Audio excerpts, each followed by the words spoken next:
So we've been in France for 2 years now. We always thought we'd try somewhere new by this point, but every time we talk about moving, it ends the same way. We'll know it when we see it, which really just means we haven't seen anything better yet.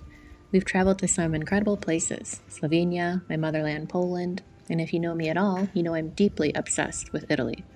But every time we come home, it feels like, ugh, do we really want to pack up our whole life when we already live here? We live in Saint-Germain-en-Laye.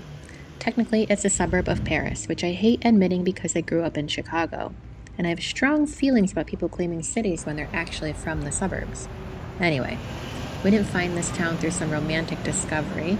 Brian literally Googled best towns near Paris for expats, and somehow Google nailed it. Because this place, it's charming AF. So charming that it's kinda ruined us. Every time we visit somewhere new, we compare it to this town. And that's a dangerous game. So, let us show you around.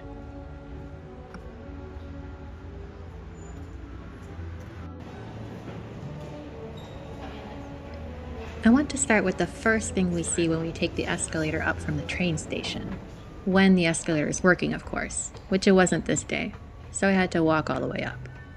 Upon arrival, winded, a friggin' castle. I'm still not jaded by this, and it's our favorite way to introduce people to our town. You go up this escalator when it's working, and there she is. It really sums things up around here. This town is bougie, and it has a castle. Am I supposed to live somewhere sans castle? Ruined. If your town doesn't have a really old castle within a 10-minute walk, is it even worth my time? I'm being dramatic, but like here we are, just living near this castle, and then what? Ruined. Our dog Kimmy Kibler poops here, at a castle. I'm honestly shocked she still eats her kibble like some peasant. She's probably ruined too.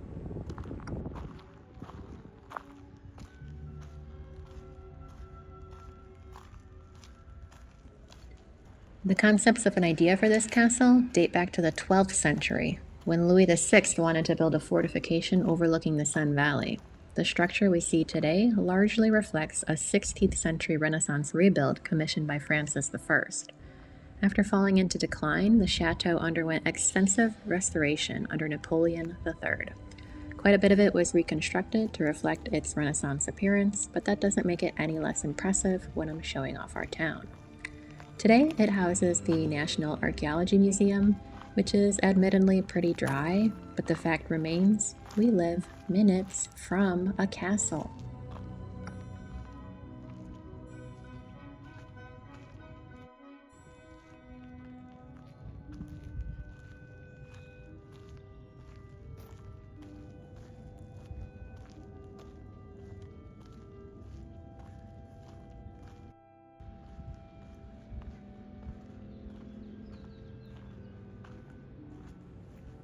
Admittedly, one of our favorite potentially annoying things to do is to announce that we can see the Eiffel Tower from our house.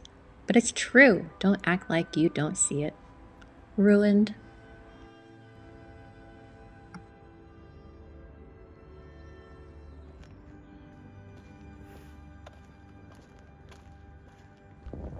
Spring is just starting to spring around here, and this is definitely my favorite time in this town. It's so pretty when all the flowers start to bloom, and since we're outside of the city, there are zero influencers doing the duck lips amongst them. These gardens go back quite a ways. This was actually all royal land back in the day, but now it's for all of us to wander through, unplug a bit, and get our steps in. Walking around here is a big deal. It's not even specifically France that ruined us, but this town. France is great, but we've been all over the country now, to every department in metropolitan France outside of Corsica, and nowhere has been amazing enough that we're like, yeah, we'll go through the hassle of moving for a little cheaper rent, or a little more sun, whatever. More sun would be nice, especially during mud season, but we can't deny the appeal of a place so walkable, just outside of Paris. I mean, we can see the Eiffel Tower from our house. Did we tell you that?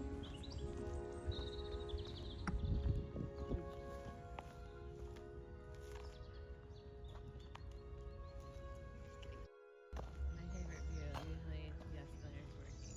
Today, broke. Fucked or blessed?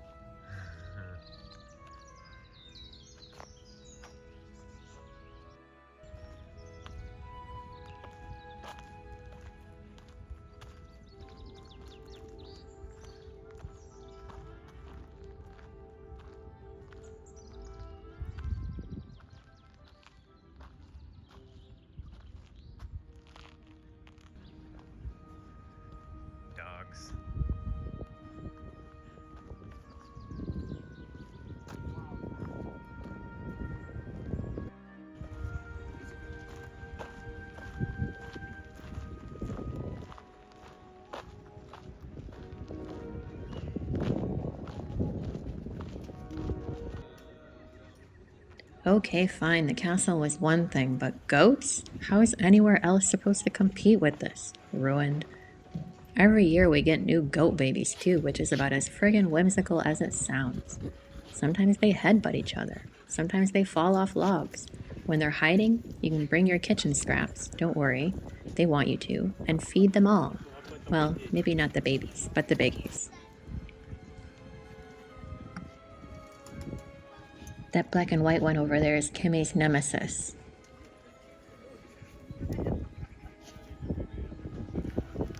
Also, there are pigs, and they're super chunky. Seriously, I would have to pay for all of this back home.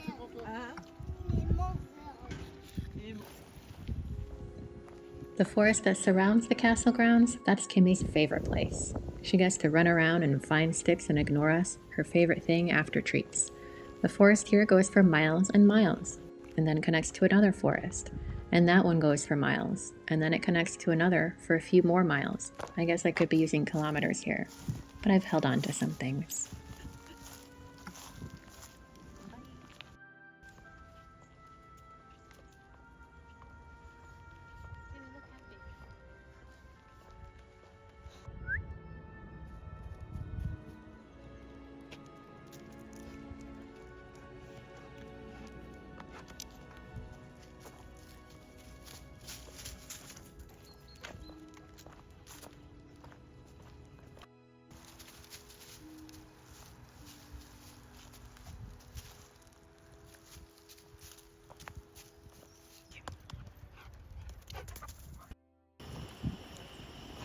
Walking back into town isn't some downgrade either, especially in the spring.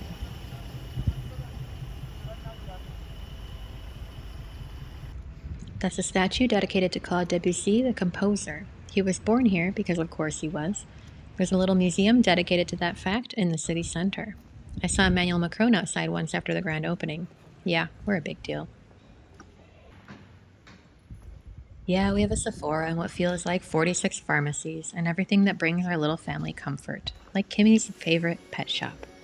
Whenever we pass by this passage, she pulls us inside because her loyalty card demands that she get the biggest bone available, followed by the runs at the castle. We live near here.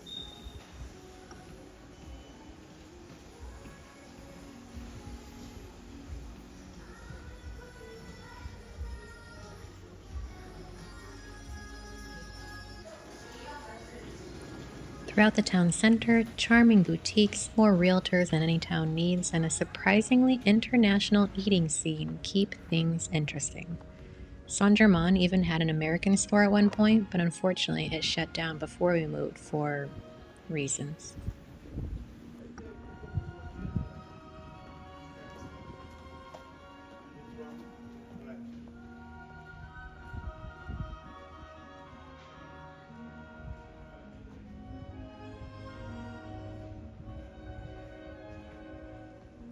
Does your town have a live-action cobbler fixing up shoes? No? Then what are you even doing?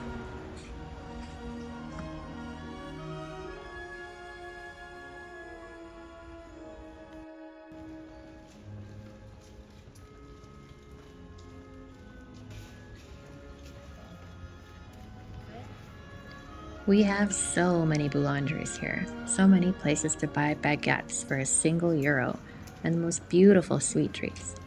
You know how sometimes you buy something really pretty for like $10 and you eat it and it's just fine? We have never been disappointed here. Snack break! Even the rum-soaked babas that have surprised me by their booziness did so in a fun way. Nothing is even $10, by the way. A really fancy treat might be €5 to €6, but it's friggin' delicious. Every shop here looks like it's curated. The first time my mom visited, she commented that she loved how much it reminded her of the old country. Everything has its place amongst the shops. You go get your bread at the boulangerie, then some cheese at the fromagerie, then some meat at the boucherie.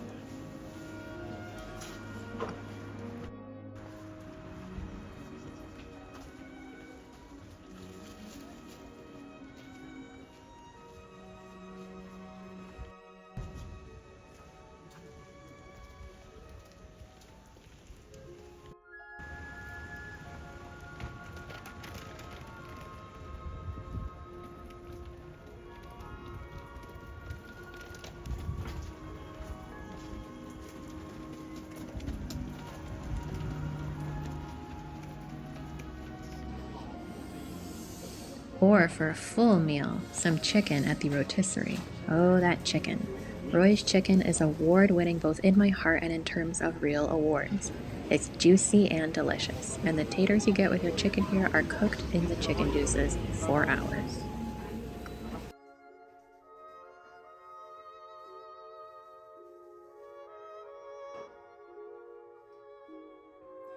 This is the best part.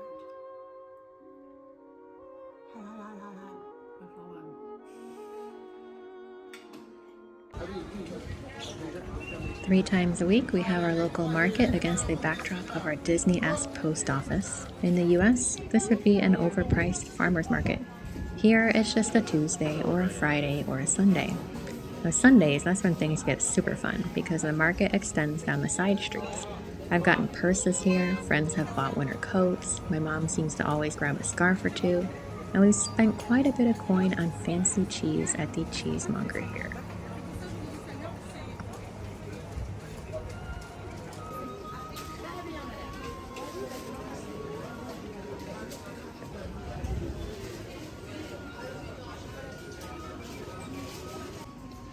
Grocery shopping is still a thing though. We tend to go like every other day because the name of the game is eating fresh here. If we're feeling fancy, maybe we get some wine with dinner. Or maybe not even fancy because the wine is so cheap. Yeah, it's over. Ruined.